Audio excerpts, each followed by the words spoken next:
The press and the Down Beach Current were notified of this meeting, and a copy of same was posted on the bulletin board in the municipal building and on the municipal website. The meeting will come to order, please. Would you all stand for the flag salute? Attention, salute. I pledge allegiance to the flag of the United States of America and to the republic for which it stands, one nation, under God, indivisible, with liberty and justice for all.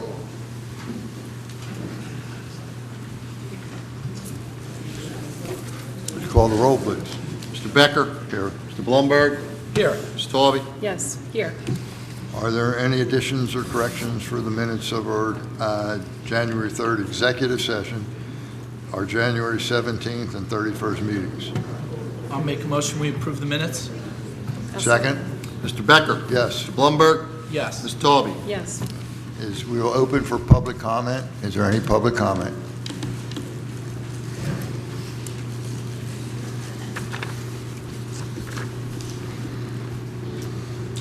Ann Pancos, 200 North Osborne Avenue.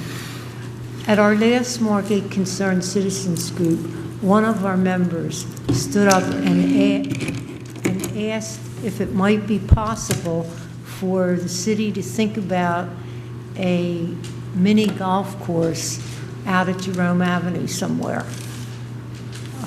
We all thought that was kind of a good idea, if it were possible to put some piece of the land out there and develop a miniature golf course for the kids in the summer and in the winter. Thank you. Thank you, ma'am.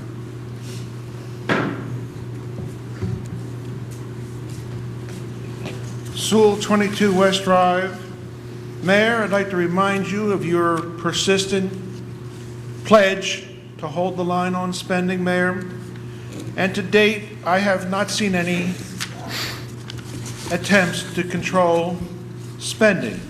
Instead, I consistently see an attempt to bloat the employee numbers and to bloat spending and to increase taxes.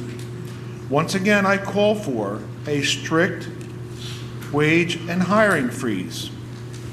And in that vein, it is important to remember that you can't keep hiring people, especially if they're performing redundant services.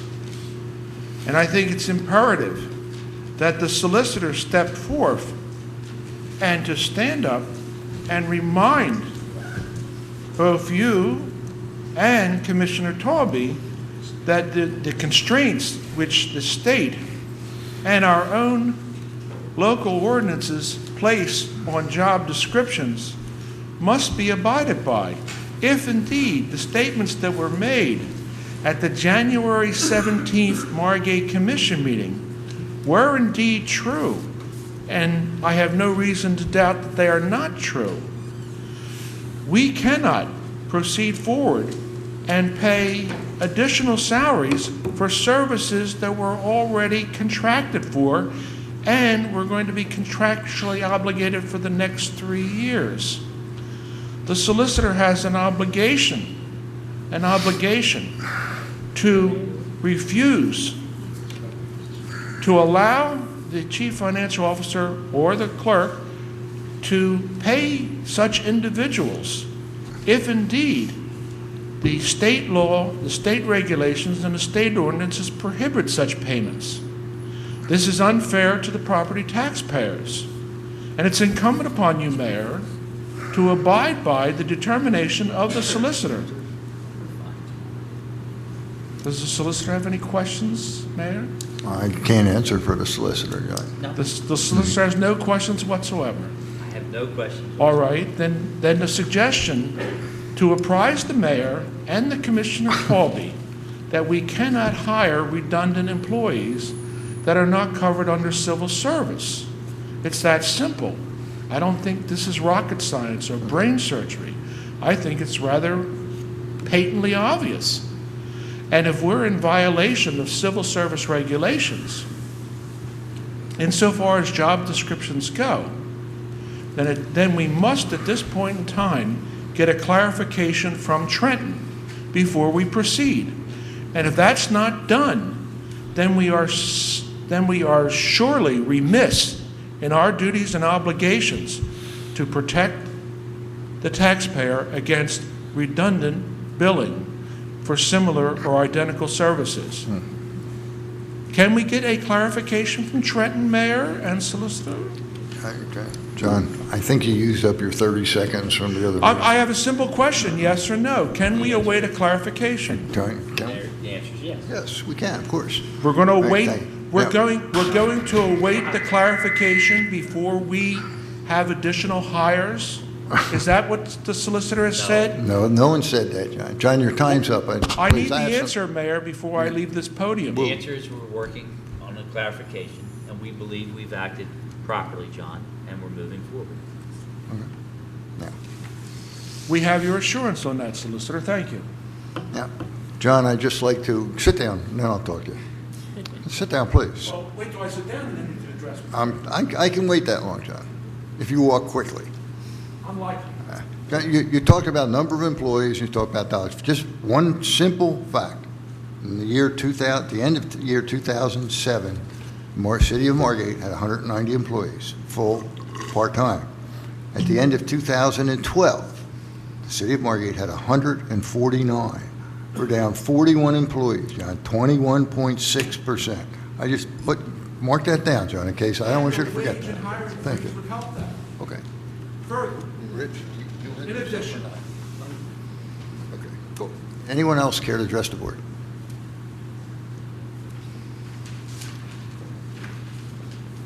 Yes, Steve Giesecke, 112 North Lancaster Avenue. I went to that meeting that Egg Harbor Township had on the signage for the electronic sign, and Scott was there. Nice job reading the resolution. They seem very much against, it seemed like they're very hostile towards the attorney that the Levitts had hired for our sign. I'm very much opposed to it.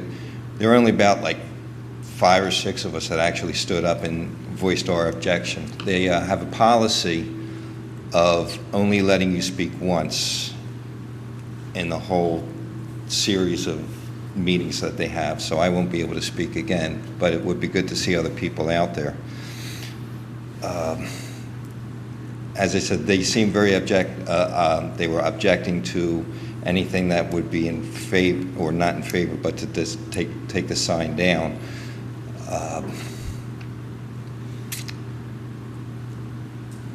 Yes, we did get that feeling, didn't we? Yes, we did, and it was excruciating. The meeting started at 5:30. I stayed till 9, and it was still going on, and they had to postpone it to the next time. And it really does seem like they don't want to hear Margate. They don't want to hear Northfield. They don't want to hear anybody. It was terrible. I too heard it was pretty hostile. I would say yes, it is hostile, and I would say, don't take a bet that that's going to be denied. Yeah. Okay. Why don't you say Steve. for the record when the next hearing When is it? is? Why don't you say it on the record? I forget. I think it's February 25th, isn't it? 25th. That sounds right. That's next. Next time you're around, stop by and see me, Steve, and we'll talk about that, okay? Okay. All right. Thanks. Thank you, Steve. And I agree with you, by the way. Anyone else?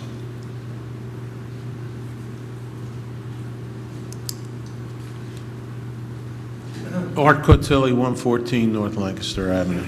I just wanted to add a few points to this FEMA situation. I think we're in a situation now where there's a problem with most of our full-time residents. Most of them are senior citizens, and they can't afford to raise their houses and spend $100,000 to do it. And FEMA's answer is to offer you a grant of, say, $30,000. To me, $30,000 is 30% of 100. $70,000 left is still beyond the reach of many of the seniors. So what's going to happen is nothing's going to get done. And these houses are going to be there until they're ready to be sold, and no one's going to buy them at the current rates. So they're going to buy them at a much, much reduced value, which will reduce our ratables. So long term, it would seem that It's to FEMA's benefit to have these houses raised and to encourage them to have these houses raised. And as a one-time outlay, yes, it'll be kind of large, but put like, instead of 30%, like 60%. So now a $40,000 bill may be within reach, and that'll be done for all time. Since it took 100 years, this was the only storm of its type in 100 years, it may never even happen anyway. But FEMA will never, ever again experience bills like this to pay off. So to them, offer a little more, like 60%, it may help things. I just think that you need these kinds of talking points to go back to them and say, look, reevaluate what you're doing here, because you're going to wreck all the shore communities. Thank you. Well said, Art. Anyone else? Last chance. Is there a motion to close public comment? I'll make that motion. Second? Mr. Becker? Yes. Mr. Blumberg? Yes. Ms. Taube? Yes. Is there, we will open public comment on second reading of ordinances and resolutions. Is there anyone care to address any of those items?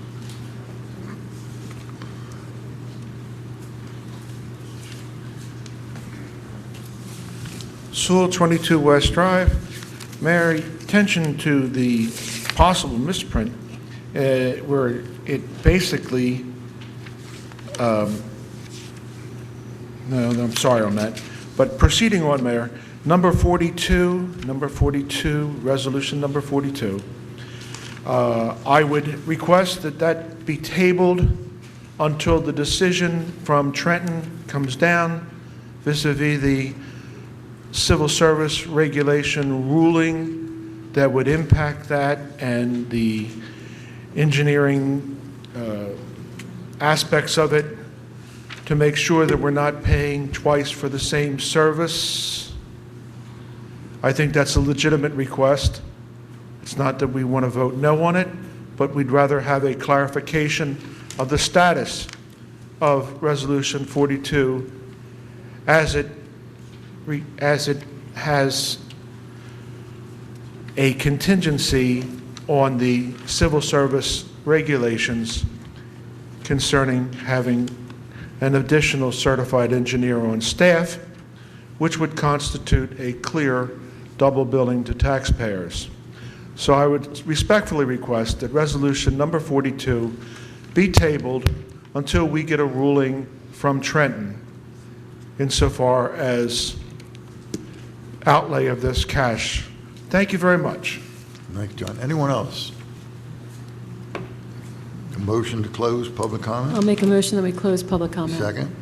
Mr. Becker? Yes. Mr. Blumberg? Yes. Ms. Taube? Yes. We'll proceed. Tom? The second reading of ordinance 2012-02, amending the street vacation ordinance number 509, 1954 for Pembroke Avenue. I'll make that motion. Second? Mr. Becker? Yes. Mr. Blumberg? Yes. Ms. Taube? Yes. Second reading of ordinance 2012-04, bond ordinance appropriating $514,800 and authorizing the issuance of $489,060 in bonds and notes for various roadway improvements.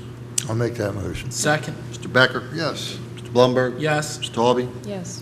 Resolution 05, bond ordinance, ordinance number 05, bond ordinance providing for water and sewer utility capital improvements in the amount of $1,654,000. Make that motion. I'll second. Mr. Becker? Yes. Mr. Blumberg? Yes. Ms. Taube? Yes. Resolution 32, authorizing payment of claims and payroll. I'll make the motion. Second. Mr. Becker? Yes. Mr. Blumberg? Yes. Ms. Taube? Yes. Resolution 33, authorizing payment, Colmar, in the Okay. amount of $3,042.44. I'll make the motion. Second. Mr. Blumberg? Yes. Ms. Taube? Yes. Resolution 34, approves transfers in the 2012 budget. I'll make that motion. Second? Mr. Becker? Yes. Mr. Blumberg? Yes. Ms. Taube? Yes. 35, renews an EUS contract to Horizon Eye Care 2-year contract with no increase from previous year. Make that motion. I'll second. Mr. Becker? Yes. Mr. Blumberg? Yes. Ms. Taube? Yes. 36, authorize a refund of tax overpayment in the amount of $1,403.08. I'll make the motion. I'll second. Mr. Becker? Yes. Mr. Blumberg? Yes. Ms. Taube? Yes. 37, authorize a refund of a tax lien redemption for $978.25. I'll make the that motion. Second. Mr. Becker? Yes. Mr. Blumberg? Yes. Mr. Talby? Yes. 38, authorize execution agreement for transfer of Union Avenue School to the City of Margate. I'll make that motion. I'll second. Mr. Becker? Yes. Mr. Blumberg? Yes. Mr. Talby? Yes. Number 39, certifies the results of the November general election referendum question. I'll make that motion. I'll second. Mr. Becker? Yes. Mr. Blumberg? Yes. Mr. Talby? Yes. Resolution 40, awards professional service contract to Phoenix Advisors as financial advisors for this anticipated bond refinancing. I'll make that motion. Second. Mr. Becker? Yes. Mr. Blumberg? Yes. Mr. Talby? Yes. 41, approves the form and details of the sale of the refunding bonds previously discussed at the work meeting. I'll make that motion. I'll second. Mr. Becker? Yes. Blumberg? Yes. Mr. Talby? Yes. 42, award professional service contract to Remington Vernick Wahlberg Engineers, 1 year, beginning February 1st, not to exceed $22,000. I'll make the motion. Second. Mr. Becker? Yes. Mr. Blumberg? Yes. Mr. Talby? Yes. 43, awards an EUS contract to Animal Control of South Jersey. That's at $500 a month, I believe. I'm sorry, $600 a month. I'll make that motion. I'll Second. Mr. Becker? Yes. Mr. Blumberg? Yes. Ms. Talby? Yes. 44, approves the MBA contract in the amount of $75,000. I'll make that motion. Second. Mr. Becker? Yes. Blumberg? Yes. Ms. Talby? Yes. 45, awards a contract to Shade Environmental, Maple Shade for asbestos removal in Union Avenue School not to exceed $9,829. I'll make that motion. Second. Mr. Becker? Yes. Blumberg? Yes. Ms. Talby? Yes. 46, awards contract to Ahara Consultants, Motionville for asbestos monitoring services not to exceed $5,800. I'll make the motion. Second. Mr. Becker? Yes. Mr. Blumberg? Yes. Ms. Talby? Yes. And then, Tom, I have a motion I want to make. That's right. shoot. Okay, based upon the discussion that we had at work session, I'd like to make a motion that we authorize Dr. Stuart Farrell of the Stockton College Coastal Research Center to proceed with a realistic analysis of potential wave impacts within the local bays as proposed in his letter dated February 5th, 2013, for the not-to-exceed cost of $9,458. It is the Commissioner's intention that the total cost be shared between interested towns involved in the study. Coordination of this study to be handled by the most capable City Solicitor, Scott Abbott. I'll second. I don't know about the motion. You got a motion on the floor, right? And Brenda seconded. Oh, you did? Oh. Yes. Commissioner Okay, Torres. Mr. Becker? Yes. Mr. Blumberg? Yes. Ms. Talby? Yes. I'll make a motion, we adjourn. I'll second. Mr. Becker? Yes. Blumberg? Yes. Ms. Talby? Yes. Hey, you got one. I'm gonna write this one down.